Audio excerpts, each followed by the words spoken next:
Hi, I'm Mitch Ruble. I work with Design Interactive, and I am a researcher and a project manager. At Design Interactive, we use innovative technology solutions to empower individuals. So we do a lot of work with virtual reality and augmented reality to provide training solutions for people in the military field, medical field. One of the group I'm with specifically, we actually use wearable sensor technologies like smartwatches to monitor individual health and kind of track their health and performance and see if we can provide them interventions along the way to improve their performance. Yeah, so I'm a researcher and a project manager. So I spend part of my time researching and going over the science, working with kind of fellow researchers to get an idea of, do we have the science to back up stating, can we capture someone's stress or their pain levels? And then as a project manager, I'm responsible for kind of managing small teams of developers, graphic designers, and researchers as well to kind of help create the solutions that our customers need. So I help manage by going over the scheduling, breaking up the tasks, working with our customers to see kind of what they want, and working then with the team to make sure that everything kind of lines up appropriately and we go down a nice smooth path for developing our different software solutions.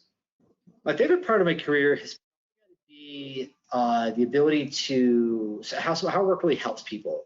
One of my favorite projects I'm working on, and I started when I first started here, started working on, was this game-based rehabilitation technology for military individuals who had their arms amputated.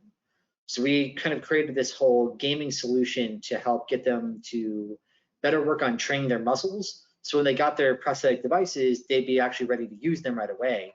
Because right now training for most part is kind of boring. It's basically just basic exercise, or they're stuck in the lab having to do something with a therapist. So we created this cool gaming solution that they could bring anywhere with them. They can have it on their phones, they can do it at work or at home or while they're traveling, and be able to kind of train themselves up to be able to use their arms better. So that was something I really enjoyed working on.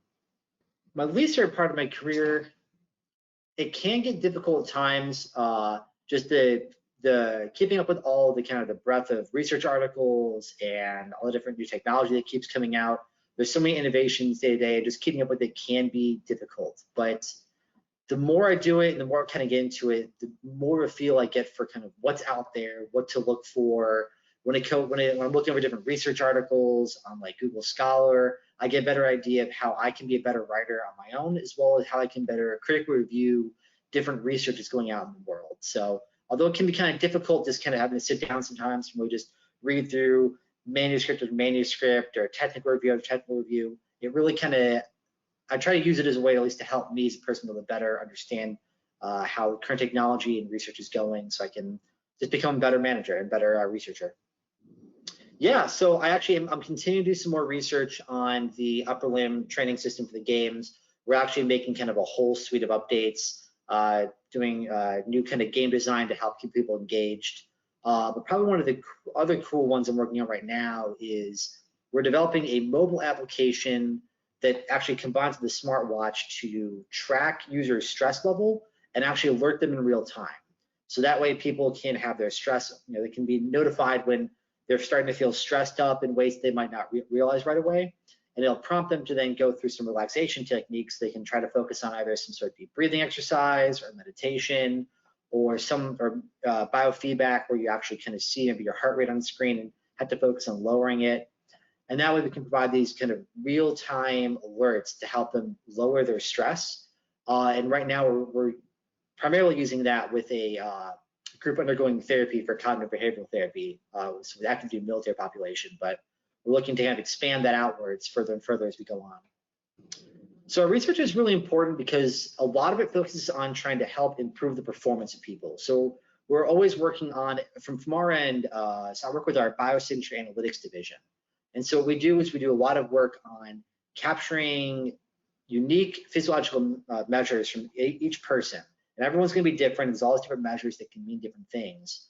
So by continuing to do this research and tracking these different measures, trying people in different scenarios, we can help improve the performance, whether it be by creating adaptive training scenarios. So if we're tracking someone's stress, one aspect of that might be that we're tracking your stress, but can help you work on lowering it, which is good for your mental health. Another aspect can be using that in actual training scenarios. We can track how stressed you are while you're training, And that way we can use that to automatically adjust the training scenario to fit your needs. So if you're going through training and you're not feeling very stressed, maybe we need up a difficulty. Or if you're too stressed, maybe we need to lower it to help kind of get you to balance back out before raising it up again. So it's all really about monitoring the individual and improving their performance. I'm always hoping to learn something new, always hoping to see kind of what goes out there. But a lot of the work we do is based kind of in the ground truths of science. So knowing that decreasing stress can lead to improving performance, or by putting someone through continuous stress scenarios, you can then have them be able to then further have lower stress in the long term. So a lot of it's really just kind of seeing it's very interesting to kind of see the results of the research that you expect to see, as well as finding things that you never expected to see in the first place, and then trying to create new solutions to answer those questions. Yeah, so for me, really, it actually all started back kind of in high school. I really liked math and science, especially biology. So I kind of wanted to go in this like medical field, but I also like math. So I kind of like the engineering idea maybe. And then I ended up seeing this program on TV about the DECA arm, which is this really advanced prosthetic arm for amputees. And it got me really interested in the field of biomedical engineering. And so I decided to choose that as my kind of educational path, and just felt completely in love with it when I went to school. It's such a broad field, a lot of different aspects. And so I focused in on that. And then I further kind of narrowed down really into that prosthetic and orthotic field. And so I really focused on the rehabilitation side. So back in school, it was just biomedical engineering with a heavy focus on kind of the mechanics of the physics and the science of rehabilitation. My key piece of advice would be put yourself out there and take as many opportunities as you can. Try to go for internships, try to shadow professors, ask to help out in research labs, or see if you can't even just interview people that work in the industry you might be interested in. Always put yourself out there, because even if you find something you don't like, that's going to help you narrow down and find the thing that you do like in the career path you want to kind of follow. And never be afraid to change your career path too. I started out kind of doing a lot of data entry and some small programming to kind of go through a lot of numbers crunching for kind of looking at, I did a lot of the motion capture work, and now I'm a project manager. So kind of a jump in a different direction, but I still get to work in the same relative field that I was interested in, where I get to help people and still stay in that scientific field.